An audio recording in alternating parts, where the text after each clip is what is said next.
Hello everyone, ಇದು ನಿಮ್ಮ ನೇತ್ರ ಬಿಗ್ ಬಾಸ್ ಅವ್ರ ಕಡೆಯಿಂದ ಫಸ್ಟ್ ಪ್ರೊಮೋ ಅಪ್ಡೇಟ್ ಆಗಿದೆ. ಸಿಕ್ಕಾಪಟ್ಟೆ ಇಂಟ್ರೆಸ್ಟಿಂಗ್ ಆಗಂತೂ ಇರೋದು ಸಹಜ. ನಾನು ಅಂದ್ಕೊಂಡೆ ಫಸ್ಟ್ ಲಾಸ್ಟ್ ಟೈಮೇ ಎಡವಟ್ ಮಾಡಿಬಿಟ್ಟಿದ್ರು, ಯಾರು ಕ್ಯಾಪ್ಟನ್ ಅಂತ ಪ್ರೊಮೋದ್ರಲ್ಲೇ ನೋಡಿ ನಮಗೆ ಗೊತ್ತಾಗ್ಬಿಟ್ಟಿತ್ತು. ಸೊ ಹಂಗಾಗಿ ಈ ಸಲ ಒಂದು ಸ್ವಲ್ಪ ಚೇಂಜಸ್ ತರ್ತಾರೆ. ಕ್ಯಾಪ್ಟನ್ಸಿ ಕಂಟೆಂಡರ್ಸ್ ಟಾಸ್ಕ್ನ ಫಸ್ಟ್ ಇಡ್ತಾರೆ, ಅದಾದ ನಂತರ ಕಳಪೆ ಪ್ರೊಮೋ ಹಾಕ್ತಾರೆ ಅಂತ ಅನ್ಕೊಂಡಿದ್ದೆ. ಬಟ್ ಇಲ್ಲ, ಮತ್ತೆ ಕೂಡ ಕಳಪೆದೇ ಹಾಕಿದ್ದಾರೆ. ಇಲ್ಲಿ ಏನೋ ಒಂದು ಸ್ವಲ್ಪ ಮಿಸ್ ಹೊಡಿತಿದೆ ಅಂತ ಅಂತೂ ಅನ್ನಿಸ್ತಾ ಇದೆ. ಬಟ್ ಭವ್ಯ ಅವರೇ ಮತ್ತೆ ಕ್ಯಾಪ್ಟನ್ ಆದರೆ ಮಾತ್ರ ಸೀರಿಯಸ್ಲಿ ಸೀಸನ್ ಲೆವೆಲಲ್ಲಿ ಒಂದು ಹಿಸ್ಟ್ರಿ ಆಗೋದಂತೂ ಗ್ಯಾರಂಟಿ. ಸ್ವಲ್ಪ ಏನು ಕೇಳಿ ಬರ್ತಾ ಇದೆ ವಿಷಯ ಅಂದರೆ, ಈ ಥರ next week no captaincy week ಮಾಡ್ತಾರೆ, ಡಬಲ್ ಎಲಿಮಿನೇಷನ್ನ ಕಂಡಕ್ಟ್ ಮಾಡ್ತಾರೆ. ಯಾಕಂದರೆ ಆಲ್ರೆಡಿ ತುಂಬ ಪ್ರೊಲಾಂಗ್ ಆಗೋಗ್ಬಿಟ್ಟಿದೆ ಸೀಸನ್ನು. ಹಿಂಗೆ ಆದರೆ ನೋಡಿ, ಇನ್ನೂ 10 ಜನ ಇದ್ದಾರೆ ಮನೆ ಒಳಗಡೆ. ಈ ವಾರ ಒಂದು ವಿಕೆಟ್ ಡೌನ್ ಆದರೂ ಕೂಡ ಆಲ್ಮೋಸ್ಟ್ 100 ಡೇಸ್ ಕಂಪ್ಲೀಟ್ ಆಗ್ತಾ ಬಂದರೂ ಕೂಡ ಇನ್ನೂ 4 ಮೆಂಬರ್ಸ್ ಎಕ್ಸ್ಟ್ರಾ ಇರ್ತಾರೆ. ಅಂದರೆ ಇನ್ನು ಎಷ್ಟು ವೀಕ್ ಮುಂದಕ್ಕೆ ಹೋಗುತ್ತೆ ಅಲ್ವಾ? ಆಲ್ಮೋಸ್ಟ್ 125 ಡೇಸ್ವರೆಗೂ ಹೋಗುತ್ತೆ. ಸೊ ಅದರಿಂದ ಒಂದು ಡಬಲ್ ಎಲಿಮಿನೇಷನ್ ಮಾಡಬೇಕು ಅಂತ ಪ್ಲಾನ್ ಮಾಡ್ತಾ ಇದ್ದಾರೆ ಅನ್ನೋದು ಆಚೆಗಡೆ ಟಾಕ್ ಇದೆ.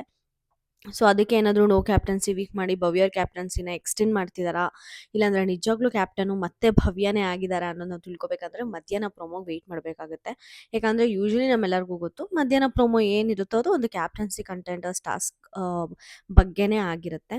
ಸೊ ಆವಾಗ ನಮಗೆ ಕ್ಲಾರಿಟಿ ಸಿಗುತ್ತೆ. ಅಲ್ಲಿವರೆಗೂ ವೆಯ್ಟ್ ಮಾಡೋಣ. ಮತ್ತು ಪ್ರೋಮೋ ಏನು ಎತ್ತ ಅಂತ ಡಿಸ್ಕಸ್ ಮಾಡೋದಕ್ಕಿಂತ ಮುಂಚೆ ನನ್ನ ಚಾನಲ್ಗೆ ಏನು ಯಾರಾದರೂ ಸಬ್ಸ್ಕ್ರೈಬ್ ಮಾಡ್ಕೊಂಡಿಲ್ಲ ಅಂದರೆ ದಯವಿಟ್ಟು ಸಬ್ಸ್ಕ್ರೈಬ್ ಮಾಡ್ಕೊಳ್ಳಿ. ವಿಡಿಯೋಗೆ ಲೈಕ್ ಮಾಡೋದನ್ನ, ಕಮೆಂಟ್ ಮಾಡೋದನ್ನ ಮಾತ್ರ ಮರ್ತೋಗ್ಬೇಡಿ ಅಂತ ಹೇಳ್ತಾ, ಇನ್ನು ಪ್ರೋಮೋ ವಿಚಾರಕ್ಕೆ ಬರೋದಾದರೆ, ಹನುಮಂತು ಮತ್ತು ಧನರಾಜು ಇವರಿಬ್ಬರು ನಡುವೆ ನಿಜವಾಗ್ಲೂ ಇರೋದು ಫ್ರೆಂಡ್ಶಿಪ್ಪೇನಾ, ಇಲ್ಲಾಂದರೆ ಎಲ್ಲರಿಗೂ ಪ್ರೂವ್ ಮಾಡೋದಕ್ಕೋಸ್ಕರ ಅವರು ಗೇಮ್ ಥರ ನೋಡ್ತಾರೆ, ಫ್ರೆಂಡ್ಶಿಪ್ ಥರ ನೋಡ್ತಾರೆ ಅನ್ನೋದು ಒಂದು ಪ್ರೂವ್ ಮಾಡೋದಕ್ಕೋಸ್ಕರ ಅವರೇ ಕೊಟ್ಕೊಳ್ತಾರ ಅನ್ನೋ ಒಂದು ವಿಚಾರ ಏನಿದೆ, ಅದು ಸಿಕ್ಕಾಪಟ್ಟೆ ಸರ್ಕ್ಯುಲೇಟ್ ಆಗ್ತಾ ಇರೋದಂತೂ ನಿಜ. ಎಷ್ಟೊಂದು ಸಲ ನಮಗೆ ಅನ್ಸಿರೋದು ಕೂಡ ನಿಜ.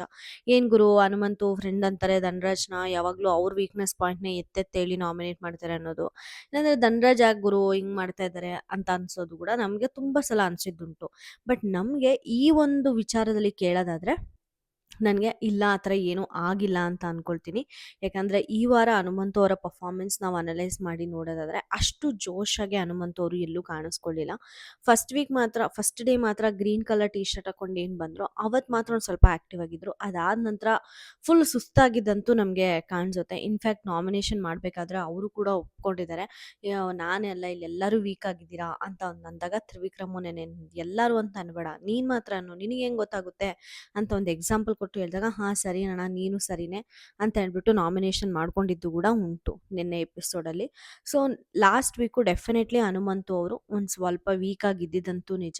ಅದೇ ಒಂದು ರೀಸನ್ ಕೊಟ್ಟು ನಾಮಿನೇಟ್ ಮಾಡಿದರೆ ಖಂಡಿತ ನಾವು ಅದನ್ನು ಒಪ್ಕೊಳ್ಬೇಕಾಗುತ್ತೆ. ಹನುಮಂತು ಅವರು ಒಂದು ಸ್ವಲ್ಪ ಎಲ್ಲೋ ಕಳೆದೋದ್ರು ಈ ವಾರ ಅನ್ನೋದಂತೂ ನಾವು ಒಪ್ಕೋಬೇಕಾಗತ್ತೆ. ಕಳಪೆ ಹನುಮಂತುಗೆ ಕೊಟ್ಟಿದ್ದು ಸಹಜ, ಅದು ನಾನು ತಪ್ಪು ಅಂತ ಹೇಳಲ್ಲ. ಬಟ್ ಯಾವ್ಯಾವ ರೀಸನ್ ಹೇಳಿ ಕೊಟ್ಟಿದ್ದಾರೆ ಅನ್ನೋದು ಕೂಡ ನಾವು ಕನ್ಸಿಡರ್ ಮಾಡಬೇಕಾಗುತ್ತೆ. ಫಸ್ಟ್ ನಾವು ಧನರಾಜ್ ವಿಚಾರನೇ ಡಿಸ್ಕಸ್ ಮಾಡಕ್ಕೆ ಹೋದ್ರೆ, ಧನರಾಜ್ ಅವ್ರು ಏನು ಹೇಳ್ತಾರೆ, ಟ್ಯಾಪ್ ವಾಟರ್ ಹಿಡಿದ್ಬಿಟ್ಟು ಅಂದರೆ ನಲ್ಲಿ ನೀರು ಕುಡಿಯೋದಕ್ಕೆ ಇಲ್ದಿರೋಂಥ ನೀರು, ಸಿಂಕ್ ವಾಟರ್ ಅಂದ್ಕೊಳ್ಳಿ, ಅದನ್ನು ತಂದು ಕೊಡೋದು ತಪ್ಪು ಅಂತ ಹೇಳಿ ಕೊಟ್ಟಿದ್ದಂಗೆ ಇದೆ ಹನುಮಂತವ್ರಿಗೆ. ಯಾಕಂದರೆ ಅಲ್ಲಿ ಅದು ತಪ್ಪು ಅನ್ನೋದು ಮಾತ್ರನೇ ನಮಗೆ ತೋರಿಸಿರೋದ್ರಿಂದ ಮೋಸ್ಟ್ಲಿ ಧನರಾಜ್ ಅವರು ಅದೇ ಒಂದು ಮ್ಯಾಟರ್ನ ಇಟ್ಕೊಂಡು ಬಂದು ನಮ್ಮ ಹನುಮಂತುಗೆ ಕಳಪೆ ಅಂತ ಕೊಟ್ಟಿರೋದುಂಟು ಅಂತ ನಾನು ಅನ್ಕೊತಾ ಇದ್ದೀನಿ.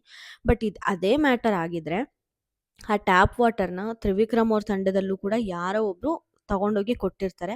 ಬಟ್ ಆದ್ರೆ ಅವ್ರು ಕುಡ್ದಿರ್ತಾರ ಇಲ್ವಾ ಅನ್ನೋದು ತೋರಿಸಲ್ಲ. ಭವ್ಯ ಅವರು ಹೋಗಿ ಕುಡಿಯಕ್ಕೆ ಹೋದಾಗ, ಭವ್ಯ ಅವರು ಮತ್ತು ಧನರಾಜ್ ಅವರು ಇಬ್ಬರು ಕುಡಿಯಕ್ಕೆ ಹೋದಾಗ ನಿಲ್ಸಿರ್ತಾರೆ ತ್ರಿವಿಕ್ರಮ್, ಅದು ಕುಡಿಯೋ ನೀರಲ್ಲ, ಇರಿ ಕೊಡಬೇಡಿ ಅಂತ ಅಂದ್ಬಿಟ್ಟು, ಕುಡಿಬೇಡಿ ನಿಲ್ಲಿಸಿ ಅಂತ ಹೇಳಿರ್ತಾರೆ. ಆಗ ಧನರಾಜ್ ಅವರು ನಕ್ಕೊಂಡು ಸುಮ್ಮನೆ ಆಗಿರ್ತಾರೆ. ಅವ್ರ ತಂಡದಲ್ಲಿ ಮಾಡಿದರೆ ಮಾತ್ರ ತಪ್ಪು, ಅದು ಕಾಮಿಡಿ. ಅದೇ ಹನುಮಂತು ತಂಡ ಅವ್ರು ಮಾಡಿದರೆ ಮಾತ್ರ ಅದು ಸೀರಿಯಸ್ಸಾ, ಅದು ಕಳಪೆವರೆಗೂ ಬರುತ್ತಾ ಅನ್ನೋ ಕ್ವಶನ್ ಮಾರ್ಕ್ ಅಂತೂ ಇರುತ್ತೆ.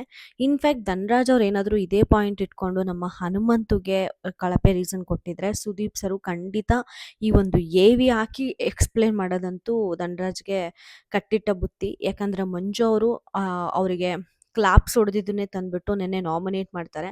ಅಂಥ ವ್ಯಕ್ತಿ ಅವರೇ ತಪ್ಪು ಮಾಡಿರೋದನ್ನ ಮನಸ್ಸಲ್ಲಿ ಅಂದರೆ ಹೊಟ್ಟೆಗೆ ಹಾಕ್ಕೊಂಡು ಬೇರೆಯವ್ರು ತಪ್ಪು ಮಾಡಿರೋದನ್ನ ಬಂದು ಎತ್ತಿ ಹಿಡಿತಾ ಇರಬೇಕಾದ್ರೆ ಡೆಫಿನೆಟ್ಲಿ ಇದು ಒಂದು ತಪ್ಪಾಗೆ ಕಾಣಿಸುತ್ತೆ ಆಚೆ ನೋಡೋರಿಗೆ. ನೋಡಬೇಕು ಧನರಾಜ್ ಅವರು ಏನು ರೀಸನ್ ಕೊಟ್ಟಿರ್ತಾರೆ ಅಂತ.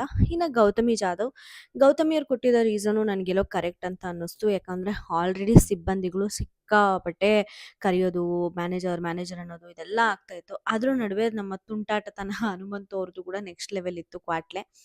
ಸೊ ಅದನ್ನು ಹೇಳಿ ನಾಮಿನೇಟ್ ಮಾಡ್ತಾರೆ. ಓಕೆ ಫೈನ್, ಯಾಕಂದರೆ ಅದು ಒಂದು ಸ್ವಲ್ಪ ಕಾಮಿಡಿ ಥರ ಇದ್ದರೆ ಓಕೆ. ಬಟ್ ಅದು ಒಂದು ಸ್ವಲ್ಪ ರೂಲ್ಸ್ ಅಗೇನ್ಸ್ಟು ಇಲ್ಲಾಂದ್ರೆ ಬೇಜಾರಾಗುವಂಥದ್ದು ಅದಿರೋದ್ರಿಂದ ಗೌತಮಿ ಅವ್ರು ಬಂದ್ಬಿಟ್ಟು ಬೇರೆಯವ್ರಿಗೆ ಕ್ಲಾರಿಫಿಕೇಶನ್ ಕೊಡಬೇಕಾಗಿರುತ್ತೆ ಅವ್ರು ಮಾಡೋ ಕೆಲಸದಿಂದ. ಸೊ ಅದಕ್ಕೆ ಕಳಪೆ ಕೊಟ್ಟಿದ್ದು ಹನುಮಂತುಗೆ ನಾನು ಅದು ಒಪ್ತೀನಿ. ಮತ್ತೆ ಚೈತ್ರ ಅವರು ಶುಚಿ ಇರಲಿಲ್ಲ ಅಂತ ಹೇಳ್ಬಿಟ್ಟು ಹನುಮಂತು ಕೊಡ್ತಾರೆ. ಹೌದು, ಆ್ಯಕ್ಚುಲಿ ಇದೇ ಒಂದು ಶುಚಿ ಅನ್ನೋ ವಿಚಾರನ ಇಟ್ಕೊಂಡು ಆ, ಏನದು ಲೋಟದಲ್ಲಿ ಬೆರಳೆತ್ಕೊಂಡು ಬಂದಿದ್ದಾರೆ, ಇದೆಲ್ಲನೂ ಕೂಡ ಧನರಾಜ್ ಅವ್ರಿಗೆ ಮಾತಾಡಿದ್ರು. ಇಲ್ಲಿ ಚೈತ್ರ ಅವರು ಇನ್ನು ಏನೇನು ಪಾಯಿಂಟ್ ಕೊಟ್ಟಿದ್ದಾರೆ ಅಂತ ನೋಡಬೇಕಾಗುತ್ತೆ. ಬಟ್ ಶುಚಿ ವಿಚಾರ ಅಂತ ಬಂದಾಗ ಹನುಮಂತು ಅವರು ಎಷ್ಟೊಂದು ಸಲ ಎಡವಿದ್ದುಂಟು ಈ ವಾರ. ಮತ್ತೆ ಮಂಜು ಅವರಿಗೆ ಏನೋ ಕಿರಿಕಿರಿ ಆಯಿತು ಅಂತ ಕೂಡ ಕಳಪೆ ಕೊಟ್ಟಿದ್ದಾರೆ. ಮೋಕ್ಷಿತ್ ಅವರು ಕೂಡ ಇವರಿಗೆ ಕಳಪೆ ಕೊಟ್ಟಿರೋದು ನಮಗೆ ಗೊತ್ತಾಗ್ತಾ ಇದೆ. ಅಂದ್ರೆ ಇಲ್ಲಿ ಹನುಮಂತ್ ಅವ್ರ ತಂಡದಲ್ಲೂ ಕೂಡ ಹನುಮಂತುಗೇನೆ ಕಳಪೆ ಕೊಟ್ಟಿರೋದು, ಮತ್ತೆ ಮೋಕ್ಷಿತ್ ಅವ್ರ ತಂಡದಲ್ಲೂ ಕೂಡ ನಮ್ಮ ಹನುಮಂತ್ ಅವ್ರಿಗೆ ಕಳಪೆ ಕೊಟ್ಟಿರೋ ಹಂಗೆ ಕಾಣಿಸ್ತಾ ಇದೆ. ಯಾರ್ಯಾರು ಕೊಟ್ಟಿದ್ದಾರೆ, ಏನೇನು ರೀಸನ್ ಕೊಟ್ಟಿದ್ದಾರೆ ಅನ್ನೋದ್ರಲ್ಲಿ ಅವರ ವ್ಯಕ್ತಿತ್ವ ಕಾಣಿಸುತ್ತೆ, ಅದಂತೂ ಗ್ಯಾರಂಟಿ. ನೋಡಬೇಕು, ಎಪಿಸೋಡ್ಗೋಸ್ಕರ ಕಾದ್ ನೋಡೋಣ ಅವ್ರ ರೀಸನ್ಸು ಎಷ್ಟು ಸ್ಟ್ರಾಂಗ್ ಆಗಿದೆ ಅಂತ ತಿಳ್ಕೊಳ್ಳೋಣ ಅಂತ ಹೇಳ್ತಾ ನಾನು ಈ ವಿಡಿಯೋನ ಏನು ಮಾಡ್ತಾ ಇದ್ದೀನಿ. ನಿಮಗೆ ಈ ವಿಡಿಯೋ ಇಷ್ಟ ಆದರೆ ದಯವಿಟ್ಟು ಲೈಕ್, ಶೇರ್ ಆ್ಯಂಡ್ ಸಬ್ಸ್ಕ್ರೈಬ್ ಅಂತ ಹೇಳ್ತಾ ಬಾಯ್.